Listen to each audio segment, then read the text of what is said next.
আসসালামু আলাইকুম মোৰ বন্ধুসকল, আশা কৰোঁ আপোনালোকে সকলোৱে ভালে আছে। মোৰ বন্ধুসকল, খ্ৰীষ্টান, ইহুদী আৰু নাস্তিকসকলে এটা প্ৰশ্ন কৰা দেখা যায়। প্ৰশ্নটো হ'ল যে হজৰত মহম্মদ যদি সঁচাকৈ নবী আছিলে তেন্তে বিষ পান কৰি মৃত্যুবৰণ কৰিলে কেনেকৈ। প্ৰশ্নটো আকৌ এবাৰ কওঁ যে হজৰত মহম্মদ যদি সঁচাকৈ নবী আছিলে তেন্তে বিষ পান কৰি মৃত্যুবৰণ কৰিলে কেনেকৈ।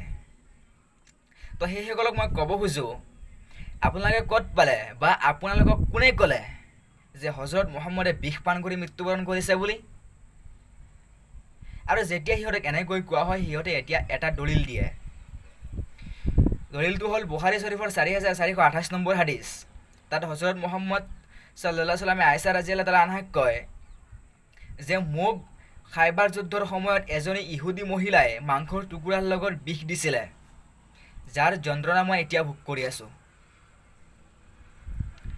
তো সিহঁতক মই ক'ব খোজোঁ, আপোনালোকে য'ৰ পৰা দলিল দিছে তাতেই আপোনালোকৰ উত্তৰ আছে। লক্ষ্য কৰিব, খাইবাৰ যুদ্ধ কেতিয়া হৈছিল? 7 হিজৰীত, আৰু হজৰত মহম্মদৰ মৃত্যু কেতিয়া হৈছিল? 11 হিজৰীত। মাজত কেইবছৰ? মাজত 4 বছৰ।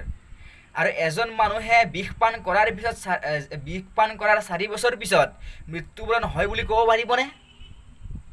ক'ব পাৰিব মূৰ্খ বা ভণ্ডসকলে, তাত বাহিৰে বেলেগে ক'ব নোৱাৰে।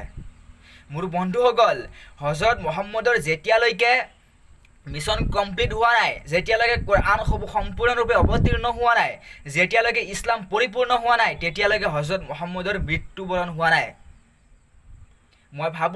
মই আশা কৰোঁ আপোনালোকে উত্তৰটো ভালকৈ পাইছে। লগতে মই এটা কথা কৈ থৈ দিওঁ, মোৰ বন্ধুসকল, মই এটা চেনেল খুলিছোঁ, ইছলামিক নলেজ আছামিজ। মই ছাবস্ক্ৰাইব বা লাইক কৰিব নকওঁ।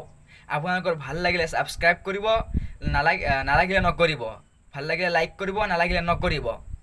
মই এইটোৱেই কওঁ যে মোৰ ভিডিঅ'টো যদি আপোনালোকৰ ভাল লাগিছে, মোক কমেণ্ট কৰি কওক যে ইমৰান ভাই, তুমি ভিডিঅ'টো ভাল বনাইছা বা ভিডিঅ'টো ভাল হৈছে তোমাৰ। মই উৎসাহ পাম আৰু পিছলৈকে ভিডিঅ' বনাবলৈ চেষ্টা কৰিম ইনশাআল্লাহ।